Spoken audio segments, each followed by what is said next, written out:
Mount Elementary, and this is my 5th year there. I've been an administrator for 13 years and been an educator for 29. And so, what led me into leadership is uh, the principal that I was a teacher at.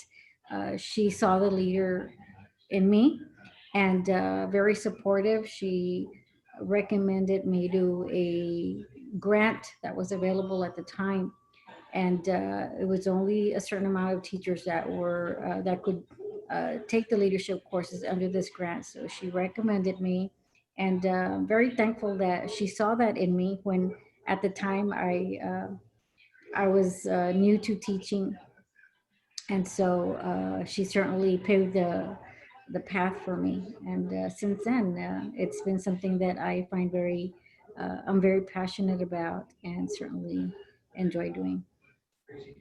Okay, well, thank you so much for sharing, Ms. De La Garza. We're gonna go ahead and, go ahead and begin with our person. Well, the observation for today is, I know you have already received the paperwork before as far as like what are your duties and responsibilities as my mentor, but as part of the practicum is for me to go ahead and have this observation recorded where I'm explaining it to you in detail. So I'm going to go ahead and share my screen so I could go ahead and begin with, I'm going to share the agenda really quick. I'm not too sure if you could go ahead and see it from there. Yes, ma'am. Okay. Okay. So we're going to go ahead. Of course, we already did the introductions, and then we do have the program go. So we're going to go ahead and go into the PowerPoint. So I'm hoping that this is easier to transition from one page to the other. Okay. There you go. Can you see it's a blues background? Right now, what I can see is your agenda. Okay, so I need to go ahead and stop sharing. Okay, hold on. Sorry, I don't know. Share screen. Okay, there you go. Can you see it now? Okay, so this is, of course, a PowerPoint provided by the University of Texas Rio Grande Valley from the organization and school leadership, the department for the principal practicum. So this is just, like I said, an initial campus for the mentor training for you and myself. I'm gonna switch through the slides. If you can't see them, you let me know, because can you see where it says purpose? Yes, ma'am. Okay. Okay, so the purpose of the campus mentor training is for me to have a field supervisor, and that field supervisor, of course, is Dr. Juan Garcia. Sorry, I went back.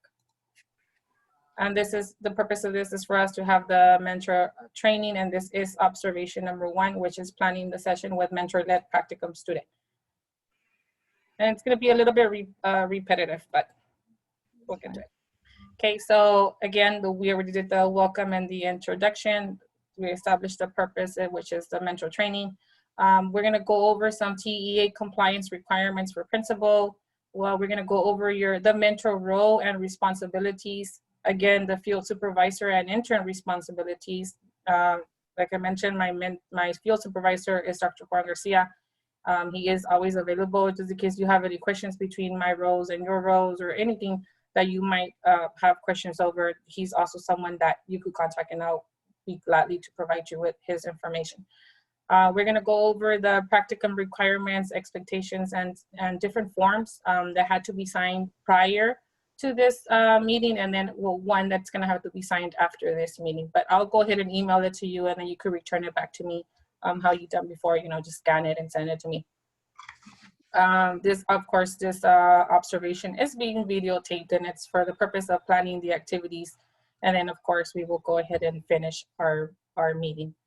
We're going to go ahead and begin with the principal practicum goals. My goal is to complete principal practicum course with following the expectations of TEA and their requirements. I'm hoping to pass the Principal Texas exam prior to the practicum course. And just to let you know, my 268 exam is scheduled for October 22nd. So right now I've been finding myself very busy because I've been, trying to go over the manual and doing all of my teacher responsibilities, and also, of course, my student responsibilities with UTRGV. But I feel confident about the upcoming test. I just need to, this is, the long stretch, like how they say. So I've been trying to, study as much as I can and retain the most information that I can to make sure that I pass that test. And then after that 268, then I will start planning for the PASO, because now they added a different part to the certification, to the principal certification, which is called PASO, which is where we do like a field, like a field observation, not observation, but like a research, I guess, where we find the problem on the campus and we try to, write up and do recommendations of how to fix it. And then at the end, we are able to bring all that data together and then submit it to TEA to see if we were able to, I guess, identify the problem correctly and all that stuff.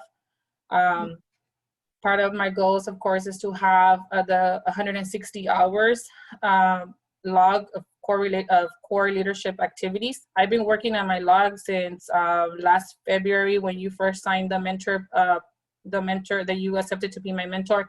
So slowly, any PLC meetings that I have been attending, or any deal pack, anything that I have done, leadership, when I participated with interviews, I've been logging them all down.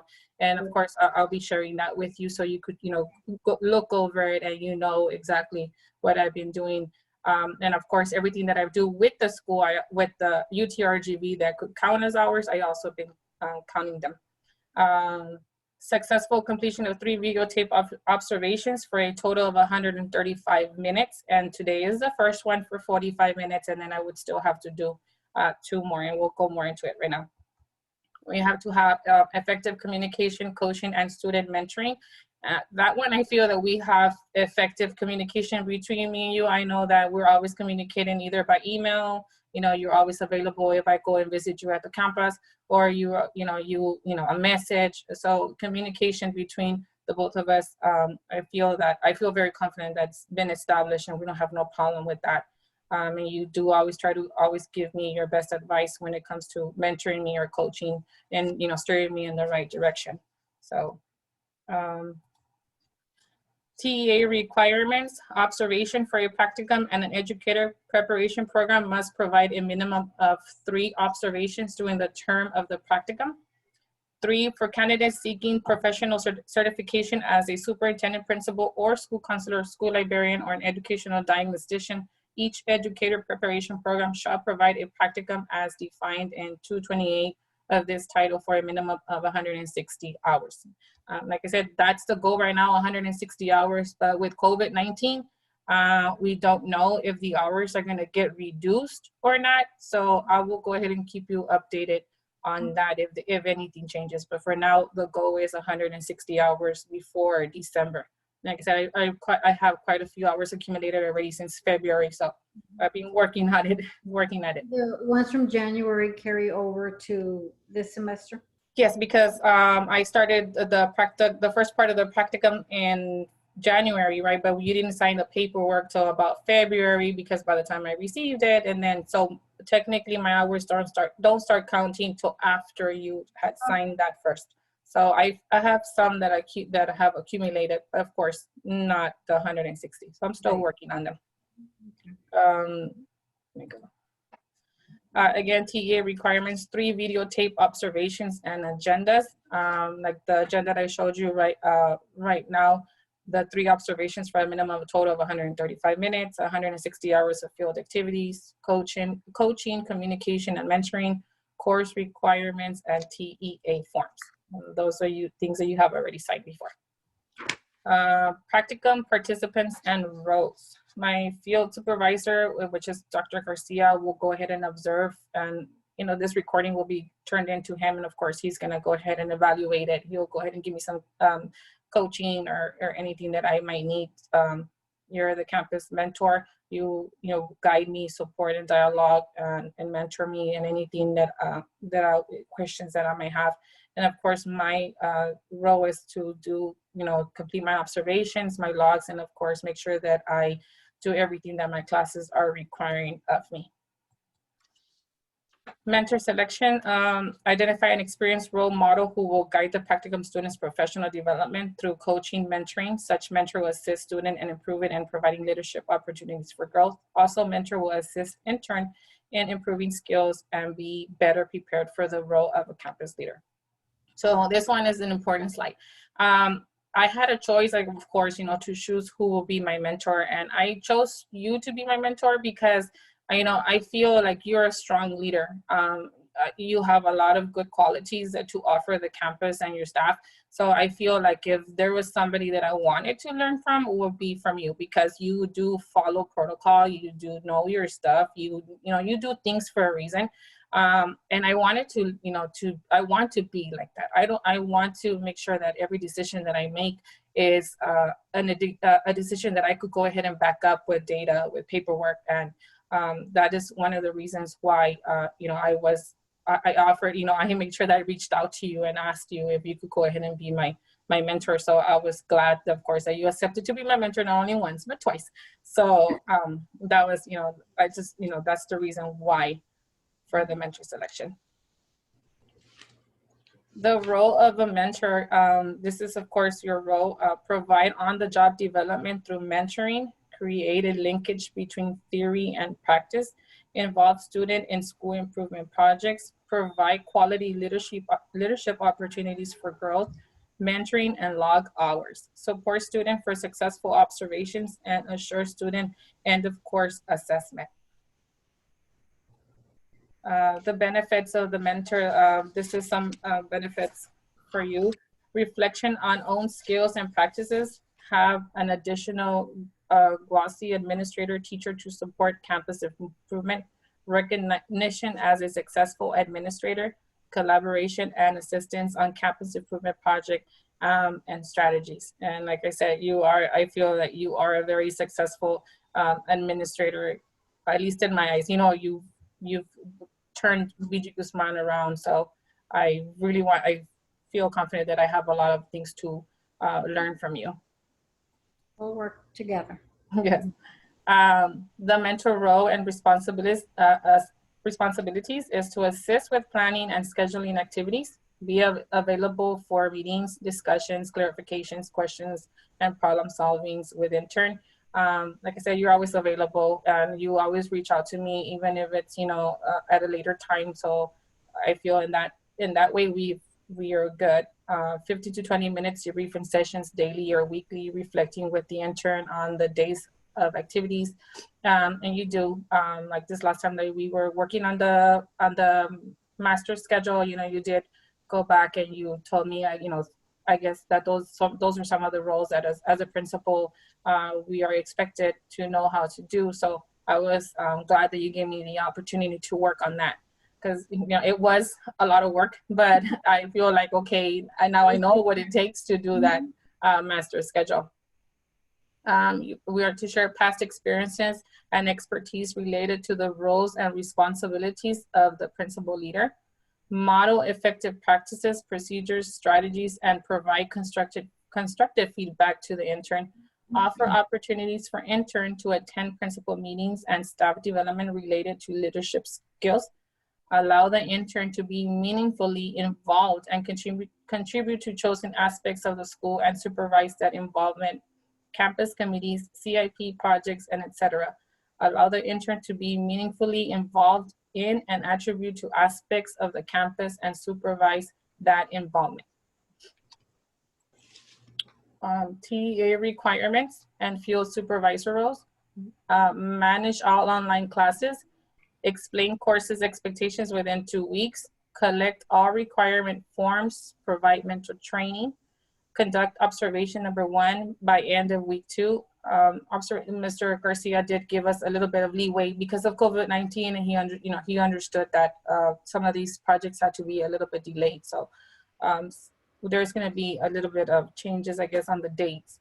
schedule and complete 3 observations for a minimum total of 135 minutes for all students, log development process, guide, collect, analyze, and provide feedback, grade all logs, communicate and coach students, assure mentor assessments of students is completed, monitor student program and provide coaching, complete all TEA requirement forms, and guide students to meet all certification requirements. So this is all the roles for Mr.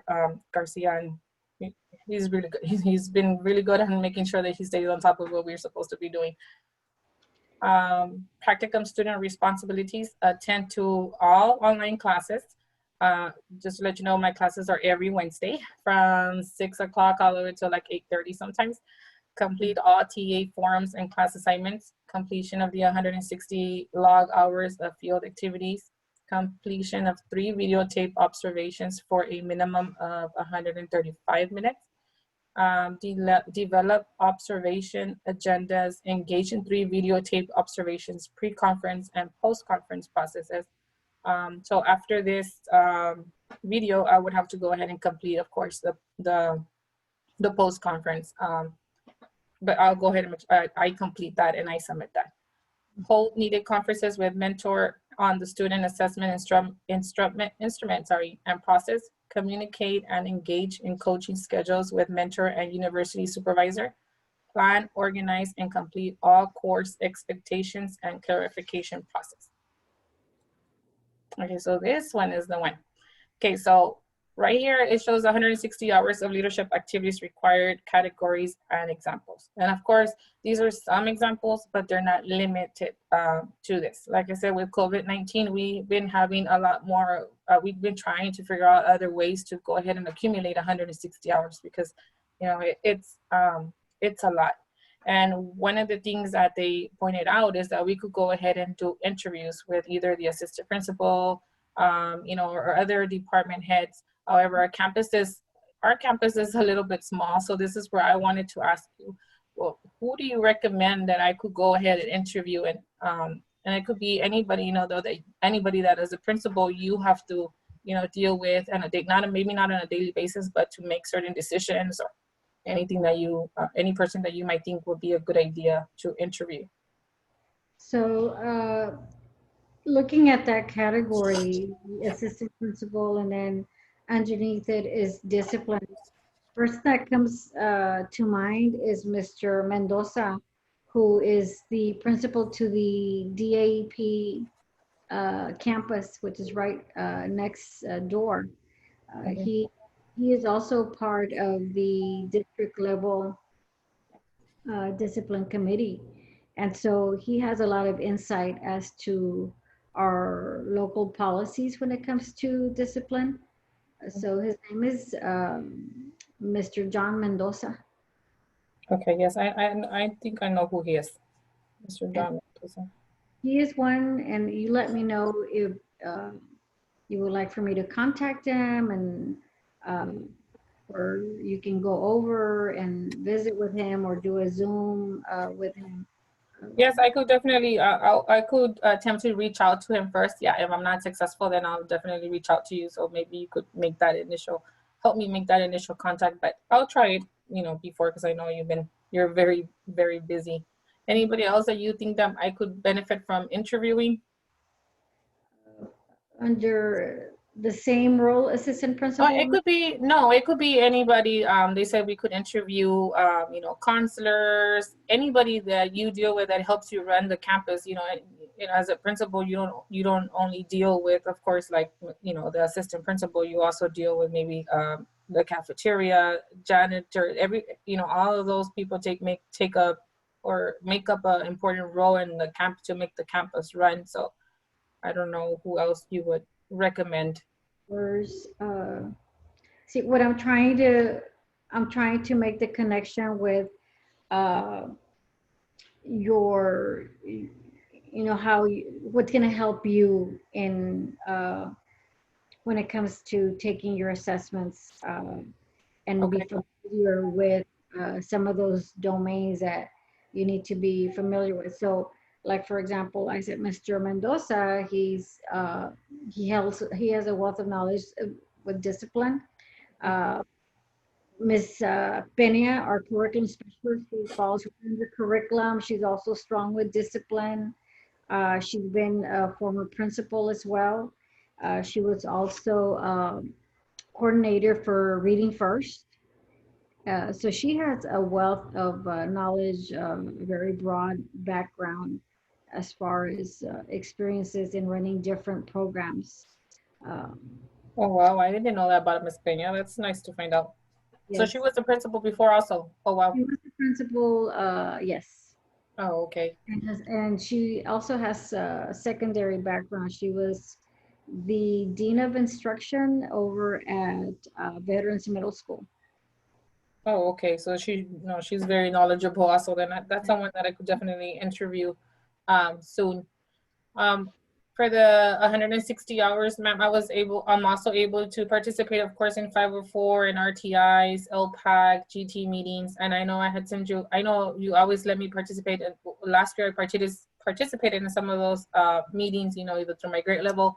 But this year, of course, I wanted to be able to participate in even more meetings because, of course, one, it will benefit me. I will learn, things that are that I need to know and be more familiar with, but also I would be able to, log down more hours for participating in this type of activities. So So, we have some meetings that are already scheduled for, we just had our LPAC this morning, but we have our RTI that's coming up. And we also have the PBIS that's coming up. So what I'm going to do, Miss Aguirre, is I'm going to share my calendar, okay. my Outlook calendar. And so you'll get an invite and you will be able to see my entire a month and meetings that I have. And so what I would like for you to do is look at my calendar and and let me know which are the, because there's so many meetings. There's art meetings that are happening. Like I said, the RTI, we have the PBIS, we have that's coming up. The LPAC is coming up as well. So there's meetings that are going on every day, and based on your schedule and your day, you let me know on this day and this day, and I can make arrangements to let the committee know that you will be sitting in prior to us starting the meeting. Now, as far as my principal meetings, they have been unscheduled and announced almost on a daily basis. We usually have our principal meetings day after school board meets. And so that is happening next week. So I need to ask our assistant superintendent if it is okay for you to sit in. I'm more than sure that they'll say okay. And so hopefully you'll be able to join our principal meeting soon. Okay, and I'm glad that you mentioned that PBIS because I know I heard from Mr. Visua about the benefits. I guess like a little insight of what PBIS stands for, and I was intrigued by it because I know it's something that's barely starting, and it's so I really do want to take part of that because I feel like I'll be able to learn a lot from this new program, but hopefully I'm able, you allow me also to be part of that one. As a principal, you deal a lot with the discipline. And Mhm. so PBIS ties in very well as far as a framework to how to address many different cases when it comes to discipline. So we will definitely include you in that, and I'll give you some literature on Okay. PBIS. All right, sounds good. And then I know that I'm doing walkthroughs right now with COVID-19. Of course, we're doing the long distance, so I'm not sure if you have any ideas or anything like how I'll be able to participate in any activities that that require like walkthroughs. I know. We can do the virtual walkthroughs. What we can do is plan, look at your day Mhm. and let me know when you're ready to do a walkthrough. And that would require you to have some asynchronous planning. And Okay. it could be the morning. I recommend during the morning. That's when we'll get to see visit different classrooms. So if you can plan at least 2 periods of asynchronous so that we can come back and debrief after the walkthrough. Okay. And Yeah, I'll give you the link to go in. I'll let teacher know as well that you will be sitting in the walkthrough.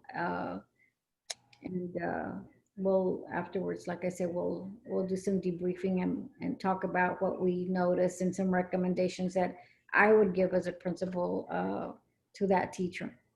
okay. Yes. Sounds good. Also, like I said, well, the discipline will go ahead and target with that PBIS, the LPAC, DMAC trainings, academic. Today I'm still I still attended that DLPAC meeting from the district. So I've been, accumulating some hours to there. I know the CLPAC committee. I know that I didn't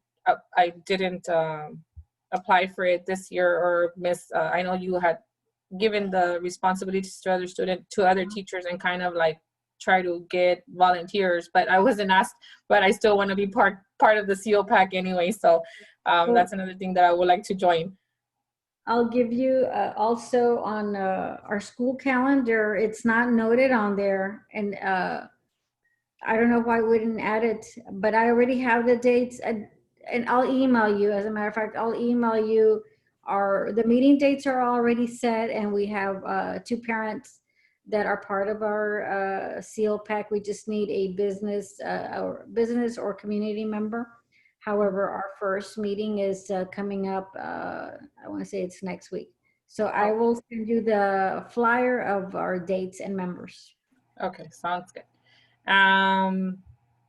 Okay, let me go ahead and of course we're gonna talk about the special projects that I had sent. Where you kind of like Yes. you noted them down for me, so we'll talk about them right now. Okay, so again, the TA required observation example. We're doing observation number 1. I submitted an agenda for this, and then we did, of course, the leading mentor and planning, where you helped me plan. And this is what we're working on right now. And then, of course, I have observation number 2, and then observation number 3 that we have to do the same thing. For this one, the observation number 1 is just me and you, and then for the others, this is where the other things come in place, which we're gonna touch base on right now. Again, this is the one that we're in right now. For me and you, that the responsibilities and duties between me and you. Observation number 2 is going to be the professional development for teachers that are in need. For example, if they need help with lesson plans, or maybe they need like a training on Eduphoria, on Teams. Ms. Ortega and Ms. Guadalupe de la Garza, those are all teachers that I have been, reaching out to, because of course they're new teachers, and Ms. Hernandez lately, because sometimes they need help. So I have made myself available to them to kind of, any questions that might have in it. It's not only me, right? Of course, other teachers have been helping them out also. But I took that initiative because I wanted to, of course, make them feel more comfortable, and I wanted for them to know, like, hey, if they need assistance, there's someone here that could go ahead and help you. So, but the second observation that I would have to do will be on that professional development. So I wanted to ask, with that professional development, did you want for, I know you had, I'll show it to you right now because I know I noted it down somewhere else, but like that, so you could elaborate on a little bit more on what you had noted down. Again, observation number 3, this one, I'm thinking maybe sometime in November 6th, and this was going to be for the COVID safety training and for when teachers return. And today and the DLPAC meeting and our staff meeting also, you mentioned that there may be they're going to be applying for 4 more weeks for us to be able to be doing distance learning for 4 more weeks. So, and Mr. Rana today confirmed that they applied for it already, or they're going to apply. And we might not go back until December the 4th.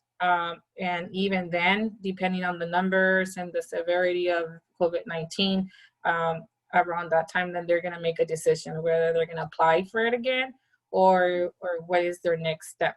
So I really do want to start working on that project for the safety training that we would have to give the staff for, so that they could be ready for when we go back. And a lot of these things are things that you have mentioned today actually in our meeting. So the special projects, and you did note them down in my planning the practicum, and right now I'll go over them. But it could be trainings for new teachers. It could be to develop and revise course management plans. It could be committee work, attendance, curriculum, reading, new initiatives that you might have, improve parental involvement programs. And I feel right now with COVID-19 that we have to work a lot closer with parents. I feel like the parental involvement has been going up a little bit more in our campus, which makes, I think that's great, because we've seen it a big jump compared to last year. So I'm glad about that. So anything else that we could do to help that, it's great.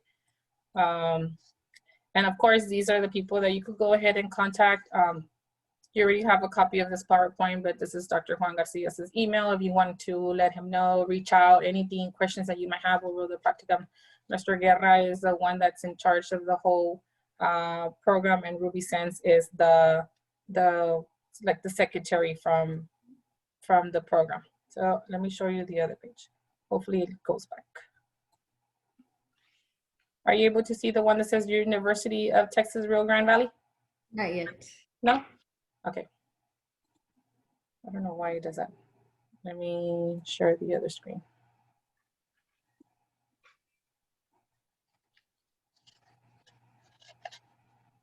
Okay, so this is from the university. This is a form that I was asking you to see if you could go ahead and sign at the end. I'll email it to you, and I already have the information down. You had already seen this form before, but I forgot to get a signature from you. We went over this, like I said, these are some of the activities that I wanted to participate on, like the COPAC, the ARDs, 504s, discipline, which we're going to do with the, what is it called? PBIS. Yes, I'm sorry, I lost my train of thought.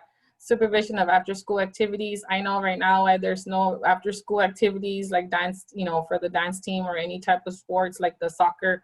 But once we go back, even though I'm done with the, with the practicum, I still would like to make sure that I, I'm involved in any of the other these after school activities with the kids, with the students. I want to, of course, participate in any professional development, talk about, budget, master schedule, which you already gave me an opportunity to participate in that. And the emergency operations plan, which it's like for the COVID-19. Part number 2, describe 1 or 2 projects your principal would like the practicum students to accomplish during the practicum. These are the special projects that you mentioned. One was introduce Donna ISD AE local policy. And you mentioned the mission and vision for Donna ISD and BG Guzman, or the role of the board on the Donna ISD AE locals. Do you mind elaborating a little bit more? Like, what is your thoughts on that? Like, so the Donna ISD AE local policy certainly impacts classroom teachers.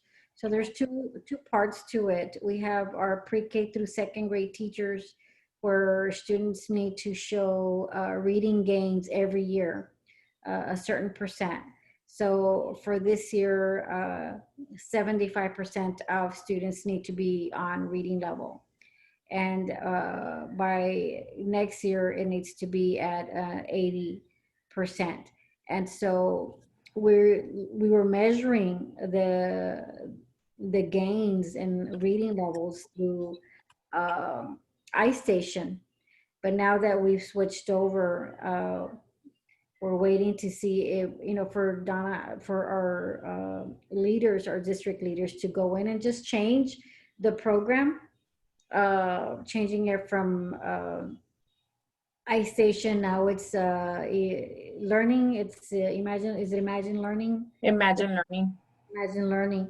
And so then 3rd through 5th is our STAR. So they use STAR as the assessment to show that year's gain that they want to see in every student.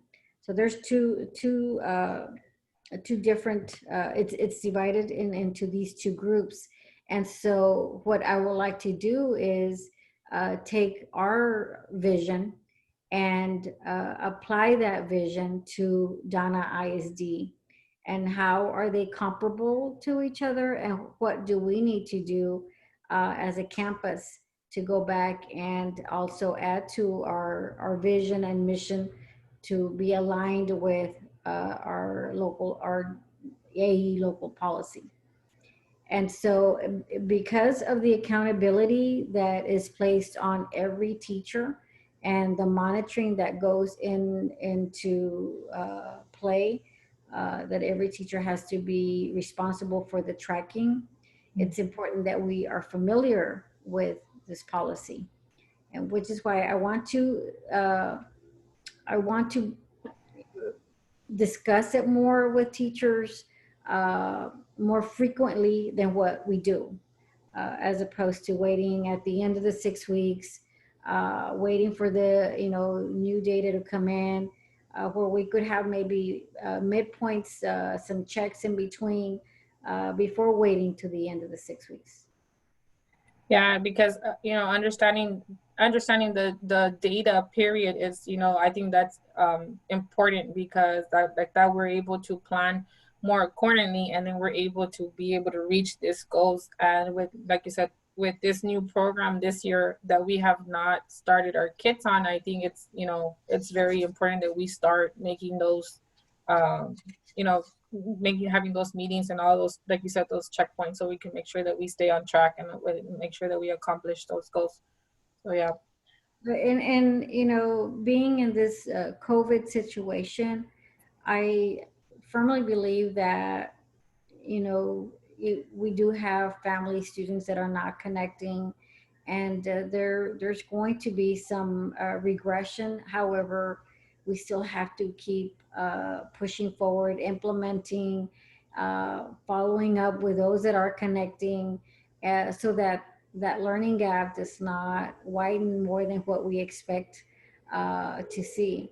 And so I don't want for COVID situation to kind of set us back.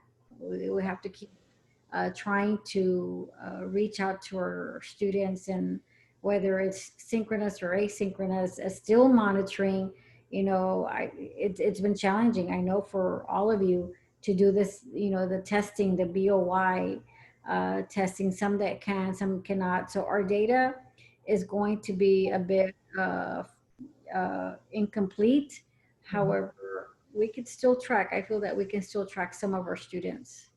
And you're right. I agree with you, because even though we shouldn't use COVID-19, I guess, as an excuse, right, to make sure that, to give the kids that okay, that it's okay to relax. No, we still have to have high expectations and hold our students accountable and our teachers accountable, right? Because we're all in this together, and COVID-19 or not, we still have deadlines and things to meet. And yeah, I agree with you, and we shouldn't be saying, oh, it's because of COVID-19.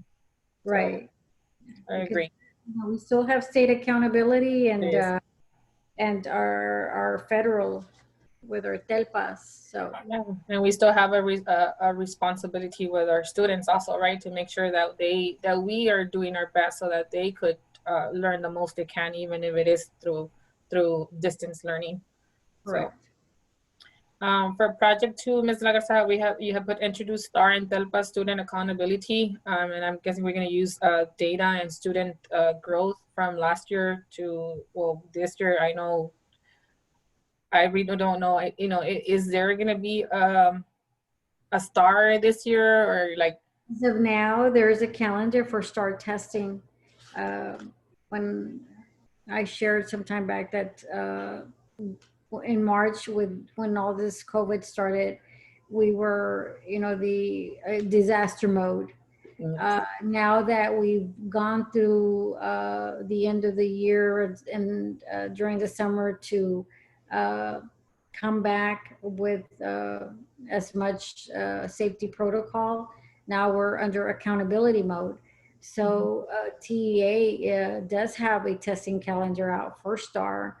And so that's why I say that we have to keep moving forward and, with our curriculum timeline, with our 6 weeks exam, doing our data meetings, studying our data, looking at our patterns, because there's accountability at the end of the year. We want to see that the gains.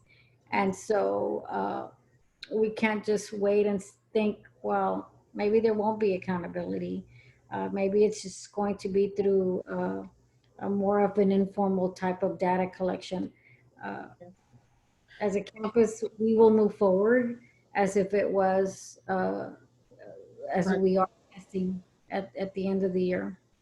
Yes, and I feel like after this bundle testing and all of this BOY testing, it's going to be an eye opener. I know it was for me as a teacher when I was seeing some of the students' scores are kind of like, okay, I need to make sure that I take a step back and kind of reevaluate what I'm doing to making sure that those kids are making, like you said, those gains. So it's very important for us to make sure that we continue having that mindset that we still have accountability. Yes. So Yes. okay. This one, it says part 3, identify potential core activities for observations and approximation dates. Okay, well, this is number 1. We're already working on number 1 today, which is the discussion of the practicum. Number 2, like I said, a professional technology development. I want to do it. I have put October the 16th, but we could go ahead, if that doesn't work, we could go ahead and always change the date. But I wanted to see if I could identify a group of teachers that are in need, review maybe teacher resources that are available to them, use Google Meets to virtually teach teachers how to use a tool, survey, reflections, model and effective virtual learning environment. This is something that you had added, the model and effective virtual learning environment. What did you have in mind with that, Ms. Lagarza? We have some teachers based on walkthroughs that are unable to navigate through the Google Classroom and just be able to manipulate the features on through Google Classroom. For example, having sharing the screen and putting up a lesson or putting up a video, doing the interactive math manipulatives on the screen. We have teachers that will, hold a paper up and teach like this. And it's to me, it's, it's very hard for a student to be able to see what's being printed.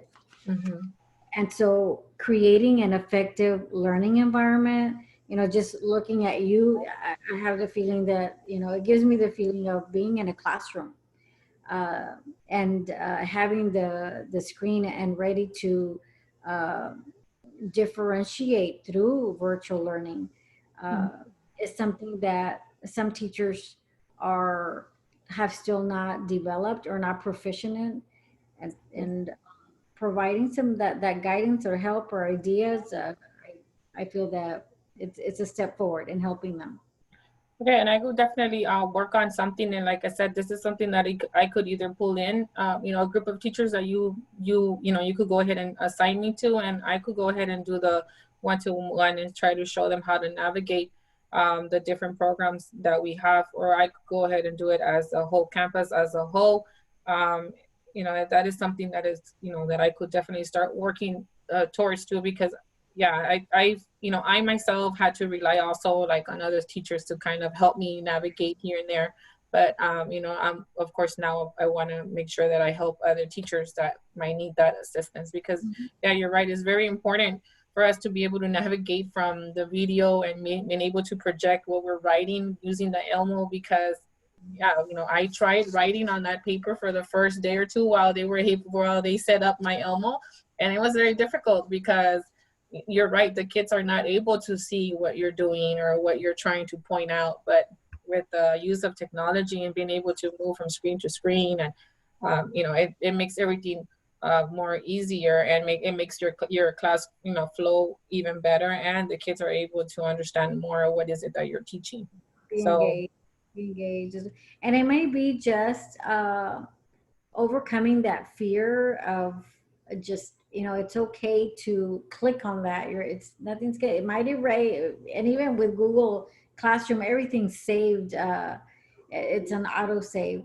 I feel that, taking that first step and guiding some of these teachers maybe is all we need to do to get them to feel comfortable in adding these different features to their lessons.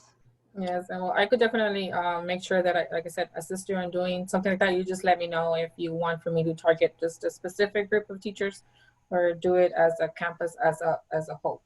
Okay. Um, for observation number 3, which will be the last recording that we do. Like I said, that one I will think it'll be best like in November, closer to the December, you know, just in case we do have to go back in December 4th, and that's where we could go ahead and I could give a safety training to the staff of, you know, what are the safety protocols that you have in place or the district has in place upon our returning to campus. You know, the checklist, you know, how are we going to go by the cleaning, how are we going to do the fire safety and the lockdown.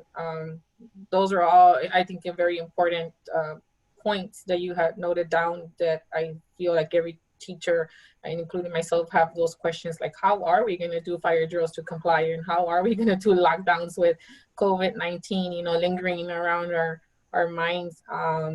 And the cleanliness, you know, how are we going to make sure that, you know, we keep it clean throughout the day. So those are, did you have anything like in place or anything else in mind that I could go ahead and add? Or Uh, I do want to recommend that you look into the Learn and Lead plan that was just approved by TEA. okay. There's a section specifically for safety, the health safety protocols. And those are protocols that we are currently following on site.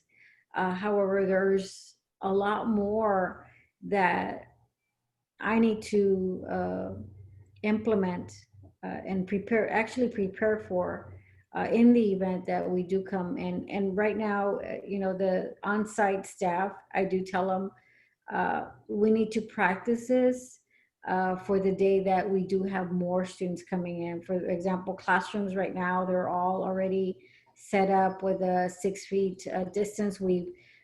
Custodians have taken out all the extra furniture. We've got our posters up. We've tweaked some of our bus procedures because the first day we observed that some students were not being screened, and so we had to tweak our screening. And the pickup area where students were being picked up and dropped off, we were out there helping our parents how to screen through Dr. Owl. So we had to also introduce a paper form to expedite the line. And so the plan, the Lead and Learn plan, has procedures and practices. However, when you implement it into the classroom or campus, it plays out very differently, and and that's understood. So that is where we had to change it up a bit. And right now, I know that it's running rather smoothly. However, teachers, the instructional aides are the ones that come back and provide feedback. This is working well, or this is not working well. And so that's a document that I do recommend you look into. And then the district is just now, they are, have developed a new emergency operations plan manual. We're having some audits, and I'll include you as well. We have some upcoming meetings that where we're going to discuss the emergency operation plans with some new drills that have been added. Disaster drills, tornado drills have been added to our district EOP. So that's forthcoming, and I will certainly share with you. Once we go through that training, we look at the lead and learn, then we'll bring it back to our campus. And we might tap into some local resources that they can also come in and talk to our staff about some of these safety practices. Okay, yeah, that sounds good. It's like a lot of behind the scenes, right, to get prepared to go back to the campus environment, the school environment. Okay, so these right here is just like a list of areas that I would like to gain more experience on. And like I said, knowledge of principal evaluation system, the grievance process, employees failing to comply to administrative guidelines and or expectations, student conduct meetings, the hiring process of teachers. And you have allowed me to, to be part of the hiring process, with interviews. But I guess, for all these, I would like to make sure that I try to get a little bit more insight on it. Especially of course the evaluation system.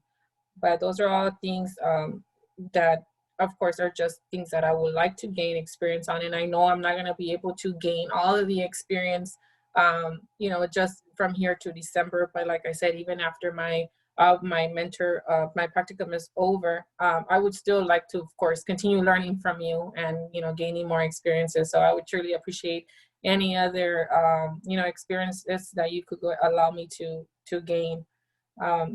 I'm going to show you my log of hours, so you could more or less get an idea what is it that hours that I've been accumulating. I'm going to stop sharing this one because I have to open a new one, but hold on.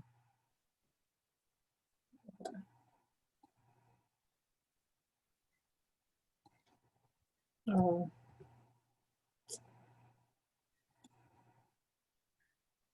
Okay, hold on. I don't know what happened with this thing. I'm a second.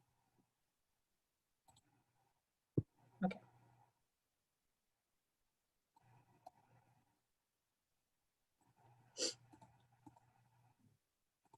Sorry, we have to open the.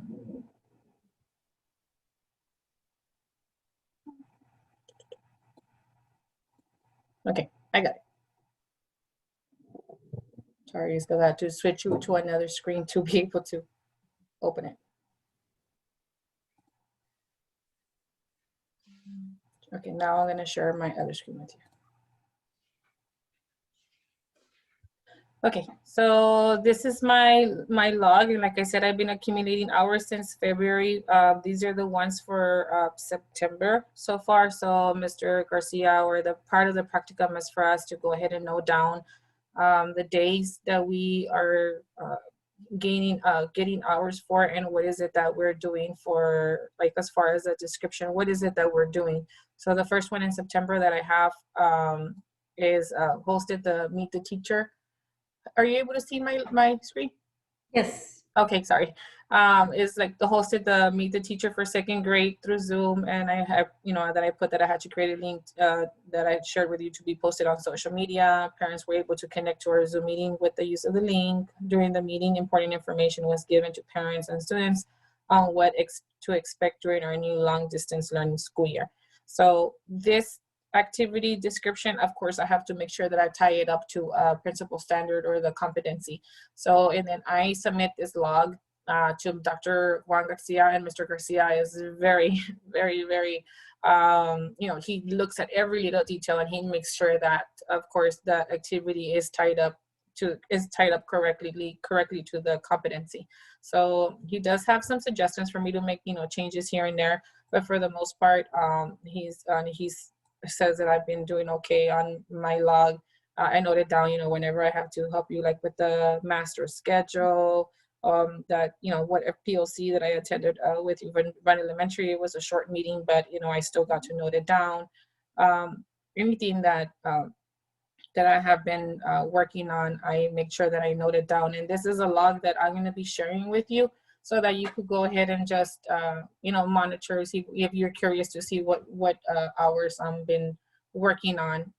Anything that whenever I work towards anything for my practicum, I also get to note those those hours down. So, but if you have any questions over my log, or you want for me to clarify anything for you, you're welcome to ask me, and of course I'll go ahead and tell you what is it that when is it that I did it, or answer whatever question that you might have for me. But I'll share it with you. But for now, that's that was our interview. I want to thank you for allowing me this time. I know you're a very busy person, and you are took time. It is difficult. I having to manage the virtual part of it, and then having to manage the actual physical side. So no, my apologies to you for not always responding immediately, but I do try to, even if it's late in the afternoon. And you're my priority because I know that you have this class that you need to take care of. And so I do respond to you after school hours because it's important, that I get answer your questions, and certainly help in any way that I can. Oh, yes, and I truly appreciate it. And like I said, I chose you for a reason, and you're very knowledgeable, and I really do admire the person that you are as as an educator, and as now as a leader. So I hope to learn a lot more from you. And like I said, thank you again for the opportunity, Ms. De La Garza. And we'll go ahead and schedule those next observations, and you're welcome to be a part of them if you would like. If not, I could go, like I said, just give me the list of teachers or anything that you would like for me to do, and I'll definitely start working with them towards showing them more professional development with navigating anything that they need. All right, so I will also I'll share my calendar so that you can look at the different meetings that are taking place. What works best for me is you tell me, here and here I can, join here, and I can join here. That helps me a lot when you tell me or send me the invite. When I get an invite, I'm quickly able to look at my calendar. Do I have something already scheduled there or not? And I can reply immediately. So I'll send you those. I'll add you to my calendar, and I will look at the different goals that you have, the activities that we said that we were going to follow up with, and I'll give you more guidance and dates. We can start with some of these projects, like for example the emergency operations plan. That takes a lot of planning and a lot of time to look to review it, and meet with key people, because you have to have your response team. And so we probably need to start working on that, even though it's one of in the latter part of your course. I feel like we need to work on that right away. But I'll give you some dates. I'll give you some times and some literature as well on PBIS. Okay, and I'll be emailing you the form that we needs to be signed, and like I said, just scan it and return to me by email if you like, or I could go pick it up at the campus. And then I'll continue to communicate with you on anything that might be coming up, so you could be aware and you could plan accordingly. Perfect. Okay, all right. Thank you, Ms. De La Garza. Thank you, and we'll see you tomorrow. Yeah. Okay, bye. Bye.